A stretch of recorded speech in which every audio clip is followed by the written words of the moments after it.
My sister Tessa stood in my kitchen, her new engagement ring catching the morning light as she casually announced, "We're taking Chloe's college fund for our honeymoon.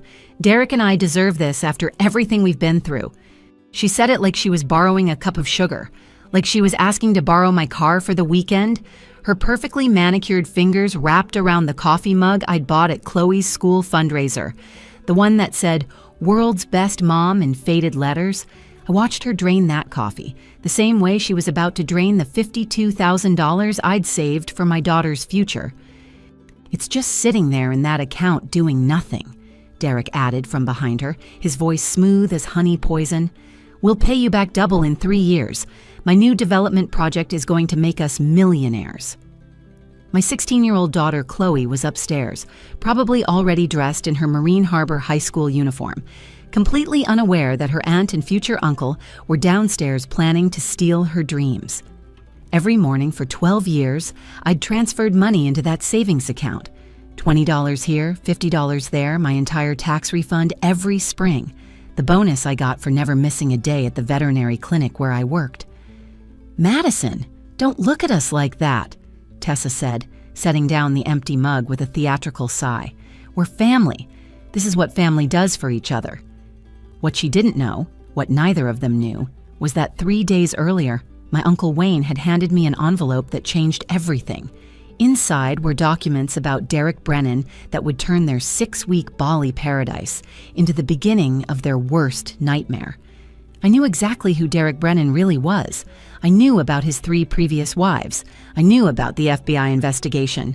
I knew that in 3 months, when they returned from sipping cocktails on the beach and posting their infinity pool photos, they would open their bank statements and collapse when they discovered that every single luxury they'd enjoyed had destroyed their entire future. But that morning in my kitchen, I just smiled and said, "Tell me more about this honeymoon you're planning." Because sometimes, the best revenge isn't saying no. Sometimes it's letting people reveal exactly who they are while you hold the evidence that will bring their whole world crashing down. And as I stood there watching my sister plan to rob my daughter blind, I knew that karma was about to teach her a $52,000 lesson she'd never forget. Life as a single mother had never been easy, but I'd made it work. Every morning at 5 a.m., my alarm would buzz softly, and I'd slip out of bed, careful not to wake Chloe even though her room was down the hall. I'd stand in her doorway for just a moment, watching her sleep peacefully, her biology textbook still scattered across her desk from late-night studying. That quiet moment reminded me why every sacrifice mattered. By 5:30, I was in my 12-year-old Honda Civic, driving through empty streets to Riverside Veterinary Clinic, where I'd worked as office manager for the past 14 years. Dr. Hammond had hired me when I was pregnant with Chloe, desperate for stability and health insurance.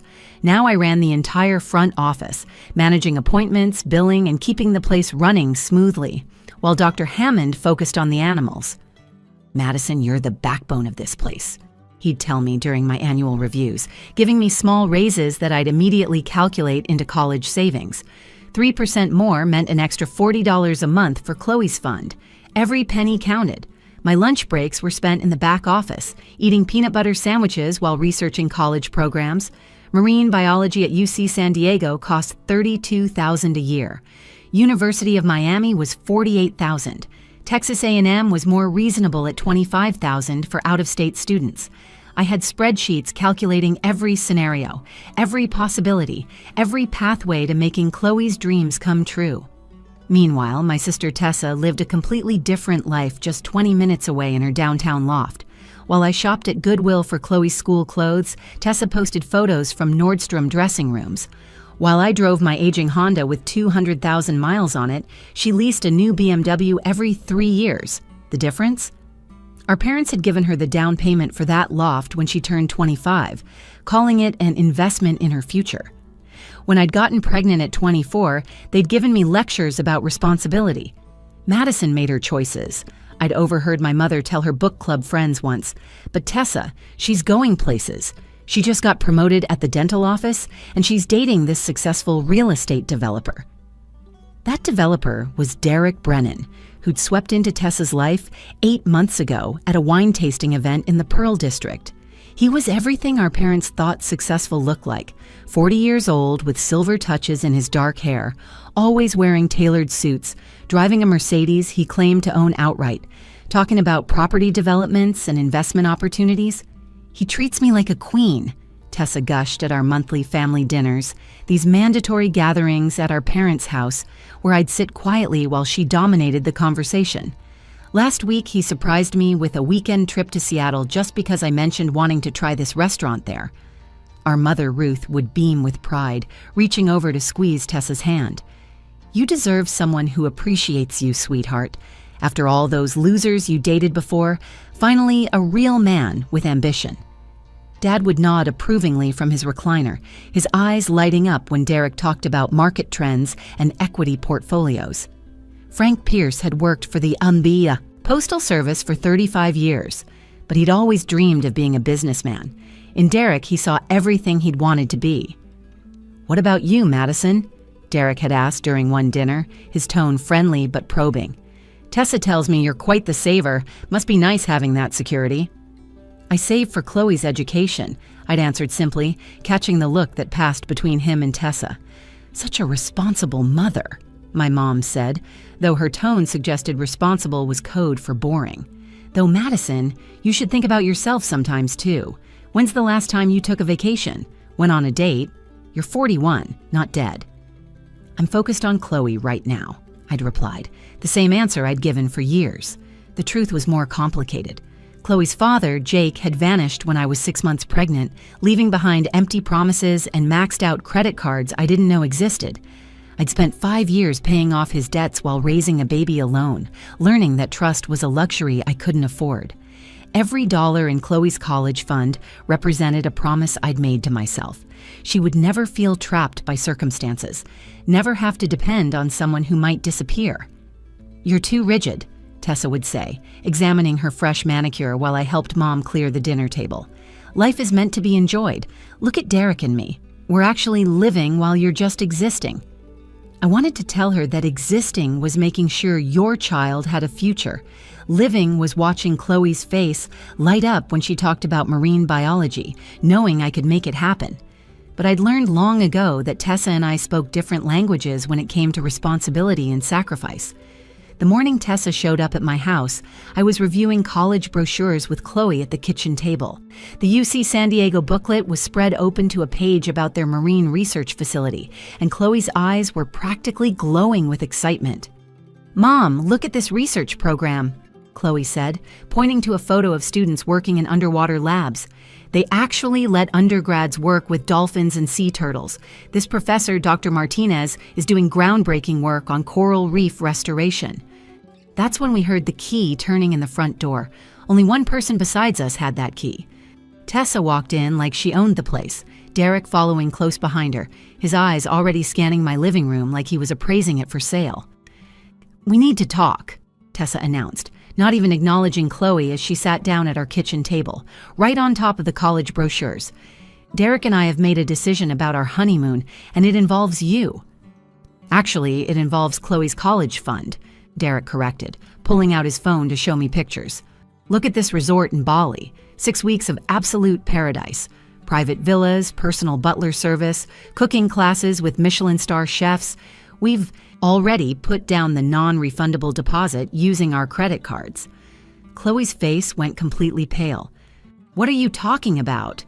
"Sweetie, go to your room," I told her, but she stayed frozen in her chair, her hand still resting on the UC San Diego brochure. Tessa reached across the table, grabbing my hand with both of hers. "Madison, listen to me. Mom and Dad are giving us access to their retirement account as wedding gift trustees.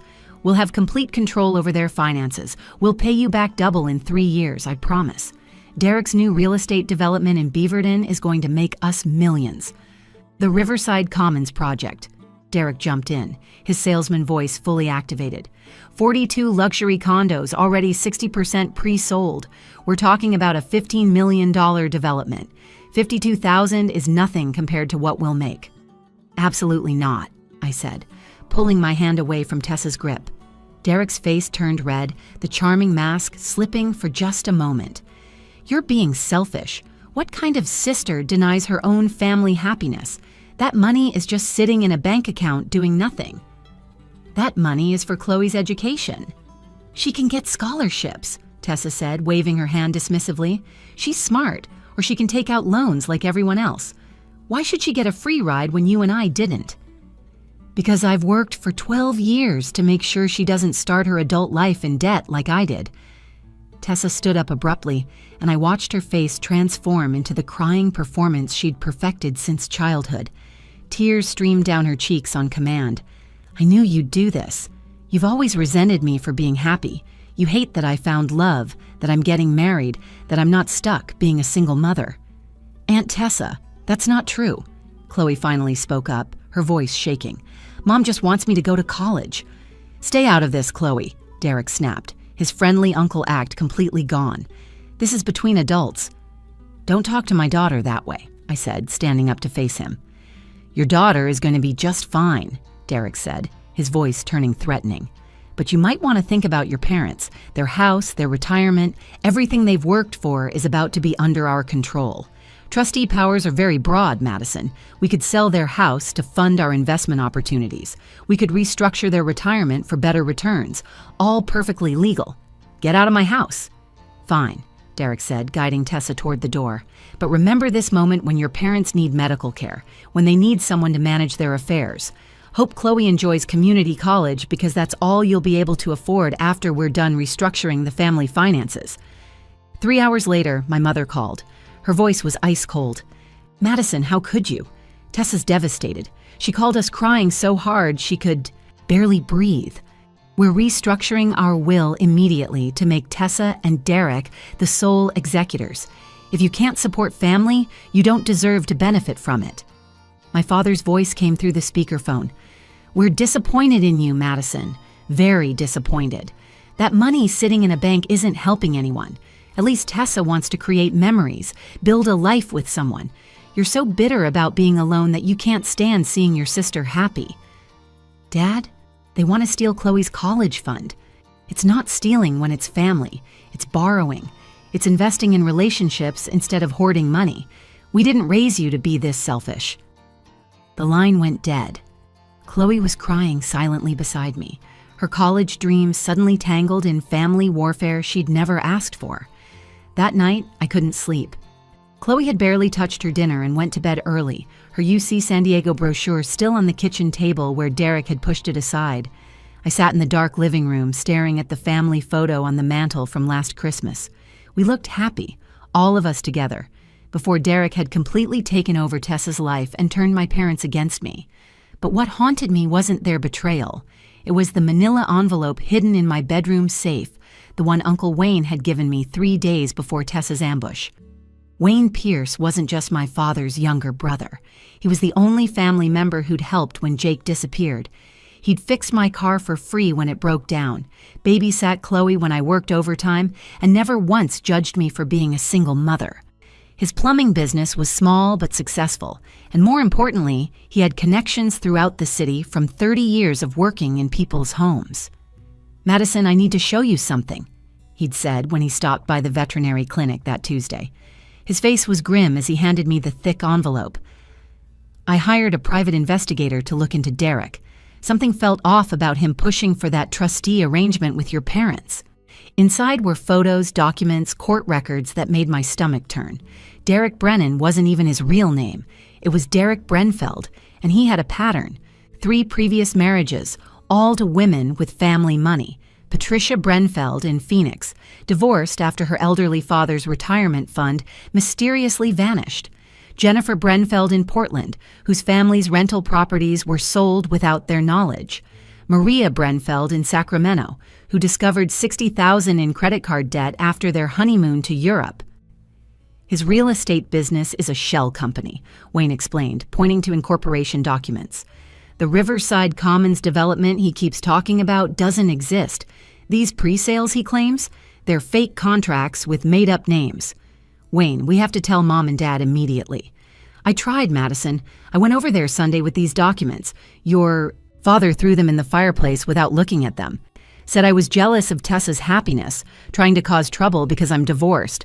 Your mother accused me of wanting to ruin the wedding because I wasn't successful enough to understand Derek's business. The private investigator had found more. Derek had already taken out loans against properties he didn't own, using forged documents. He had 17 credit cards under various names. The Mercedes he drove was leased under his second ex-wife's name. She didn't even know. Most terrifying was the FBI notice. They'd been tracking Derek for 2 years, building a federal case for wire fraud and identity theft. He's going to destroy them all, Wayne said quietly. Your parents, Tessa. Everyone who trusts him. Now, sitting in my dark living room after the confrontation, I made a decision. I couldn't save Tessa from herself. My parents had chosen their side, but I could protect what mattered most and maybe deliver some justice in the process. I called Wayne at 11 p.m. I need your help. Whatever you need. Can you access Derek's rental property? The one on Maple Street he doesn't want Tessa to know about? My company did the original plumbing there. I still have legitimate reasons to inspect the pipes. Over the next 2 weeks, we carefully built our plan. Wayne discovered Derek was keeping documents in that rental, evidence of his schemes including falsified loan applications using my parents' information. I found a lawyer, Janet Crawford, who specialized in elder financial abuse. She reviewed the power of attorney documents my parents had signed years ago, standard estate planning that named me as secondary agent if Tessa was unable to serve. These are still valid, Janet confirmed. If you have evidence that the primary agent is committing fraud, you can invoke emergency provisions to protect the assets. Meanwhile, I played my part perfectly.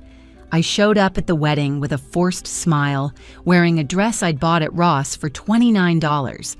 I sat through the ceremony watching Derek promise to love and cherish Tessa, knowing he'd made the same promises to 3 other women. During the reception, I gave a toast about family and new beginnings that made my mother nod approvingly. Changed your mind about the college fund? Derek whispered when he found me alone at the bar. Have an amazing honeymoon, I replied, raising my champagne glass. Tessa barely spoke to me, too busy showing off for our relatives, telling everyone how Derek was taking her to Bali for 6 weeks, how they'd be flying first class, staying in villas that cost $2,000 a night. She didn't notice the credit card applications Derek had filled out in her name, didn't see the loans he was securing with her signature, didn't realize that every dollar they were about to spend would come back to haunt them. The FBI tip line was anonymous. The information about Derek's location, his plans to flee the country, his fake passport under another name. All of it was documented and submitted while the happy couple danced to their first song. 3 months after they returned from Bali, my phone rang at 7:30 in the morning. Tessa's name flashed on the screen and I could hear her hysteria before I even answered. Madison, something's wrong, she sobbed, her voice cracking with panic. The bank statements, the credit cards, everything's gone. Derek's vanished. You have to come over right now. I drove to her downtown loft, taking my time while she sent text after frantic text. When I arrived, I found chaos. Papers covered every surface of her usually pristine living room. Bank statements, credit card bills, loan documents scattered across her glass coffee table like evidence of a financial massacre. Our parents were there. Dad slumped on the white leather couch with his head in his hands, Mom pacing back and forth in front of the floor-to-ceiling windows. $52,000 in credit card debt, Tessa said, shoving a stack of bills at me. These cards have my name on them, but I never applied for them. I never saw them. He must have been intercepting the mail. She pulled up her laptop, showing me account after account. The Bali trip wasn't paid for with his money. It was all on these cards. The first-class flights, the private villas, the spa treatments, those cooking classes, everything. And there's more. There are personal loans totaling $30,000 that I apparently signed for. Where's Derek? I asked calmly, sitting down across from her. His phone's disconnected. I went to his office this morning, the one in the Riverside building. It's an empty room. The receptionist said no one named Derek Brennan has ever rented space there. Madison, I found these in his desk. She handed me a folder with shaking hands. Inside were divorce papers from 3 different women, all with similar stories in the filing documents. Patricia Brenfeld lost her inheritance. Jennifer Brenfeld discovered her identity had been stolen. Maria Brenfeld found out about $100,000 in hidden debts. His name isn't even Derek Brennan, Tessa whispered. It's Derek Brenfeld. Everything was a lie. I looked at my parents. My mother had aged 10 years in 3 months, her perfectly styled hair now disheveled, her makeup smeared from crying. He had access to everything, she said weakly. We made him trustee with Tessa. He said it would simplify the estate planning. The house? I asked. There's a lien on it. Dad's voice was broken. $40,000 loan we never took out. Our retirement account had $70,000 in it. Now there's $18,000 left. I pulled out my phone and showed them the file Wayne had given me months ago. Every document, every warning, every piece of evidence about Derek Brenfeld. I watched their faces change from confusion to horror to understanding. You knew? Mom whispered, sinking onto the couch beside Dad. I tried to tell you. Uncle Wayne tried to tell you. You chose not to listen. But you could have stopped this, Tessa screamed, standing up so fast she knocked over her coffee cup. You could have prevented the wedding. You could have saved us. Like you tried to save Chloe's college fund? You came to my house to steal $52,000 from your 16-year-old niece. Now you've lost $52,000 to a con artist. Seems like poetic justice to me. How can you be so cruel? Mom asked, tears streaming down her face. I'm not being cruel, I'm being practical. While you were in Bali posting photos of infinity pools and sunset dinners, I was protecting what actually mattered. I pulled out the legal documents Janet Crawford had prepared.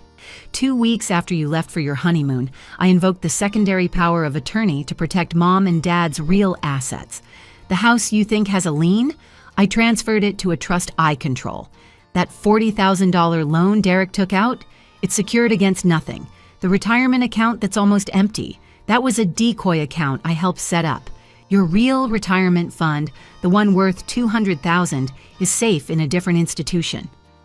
They stared at me in stunned silence. But Derek still got plenty, I continued. The $52,000 in available credit and liquid assets he could access. Coincidentally, exactly what you tried to steal from Chloe. My phone buzzed with the news alert I'd been monitoring for weeks. I turned the screen toward them. Derek Brenfeld's face filled the article, his charming smile now a mugshot. Investment advisor arrested at Miami International Airport on federal fraud charges, the headline read.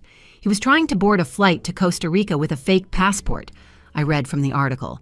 The FBI had been tracking him for 2 years. An anonymous tip provided his exact location and travel plans. He's facing 15 to 20 years for wire fraud, identity theft, and bigamy. Turns out he never divorced his first wife, which makes your marriage invalid, Tessa. Tessa collapsed back onto the couch, the weight of everything crushing her. The fairy tale wedding, the paradise honeymoon, the perfect husband, all of it had been built on lies that cost exactly what she'd tried to steal from her niece's future. Tessa moved back in with our parents while she sorted through the wreckage of her 6-week fantasy. The diamond ring Derek had given her, the one she'd flaunted at every family gathering, turned out to be cubic zirconia worth less than $200. She found out when she tried to sell it to pay off one of the credit cards. The jewelry store appraiser actually laughed when he tested it. But he said it was a 3-carat diamond from his grandmother, Tessa had whispered, clutching the worthless ring. The Bali honeymoon they documented so thoroughly on social media became evidence in the federal case against Derek. Every tagged location, every timestamp, every luxury experience helped prosecutors track the financial fraud. Tessa had to hire a lawyer just to prove she wasn't complicit in his schemes. That cost another $10,000 my parents had to borrow from Uncle Wayne. Our relationship would never fully recover, but something unexpected emerged from the ashes. Chloe had watched everything unfold with the intensity of someone studying for the most important test of her life. She saw how quickly family could turn on each other for money, how greed could blind people to obvious lies, how the promise of luxury could make smart people incredibly stupid. "Mom," she said one evening as we looked through her college acceptance letters, "I want to add pre-law to my marine biology major." "That's ambitious, sweetheart. Why the change?" "I want to help people like us. people whose families try to take advantage of them, people who get conned by someone they trust. Uncle Wayne said he'd help with tuition for the extra coursework. She'd gotten into UC San Diego with a partial scholarship. The $52,000 in her college fund would cover the rest comfortably.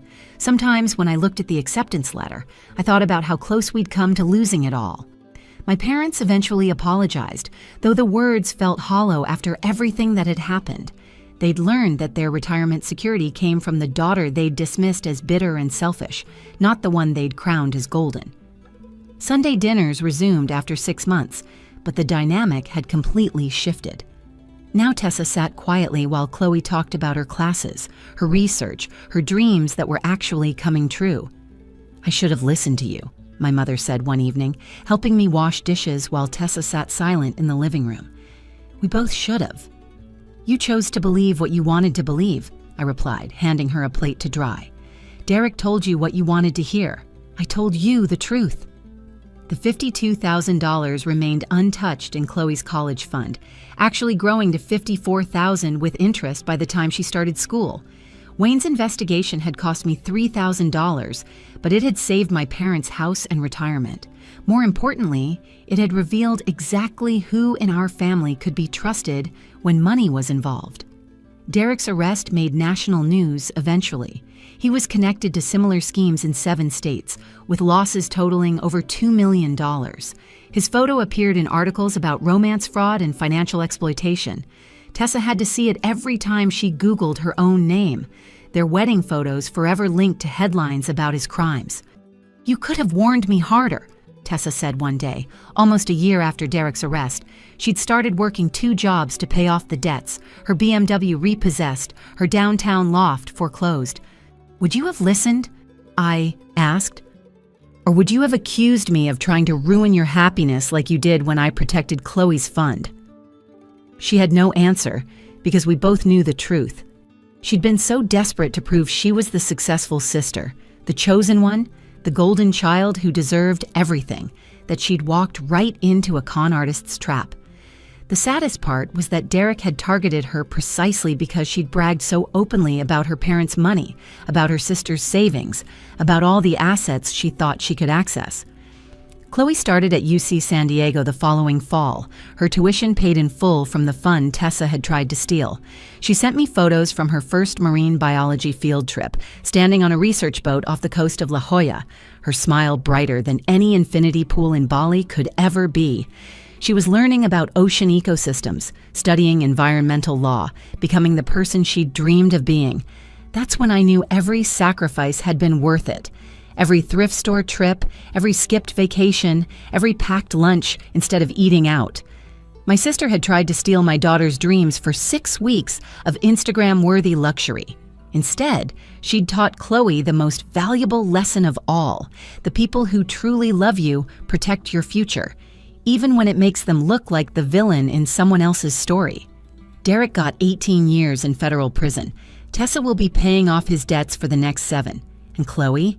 She's studying dolphins and learning to defend people who need protection from those they should be able to trust.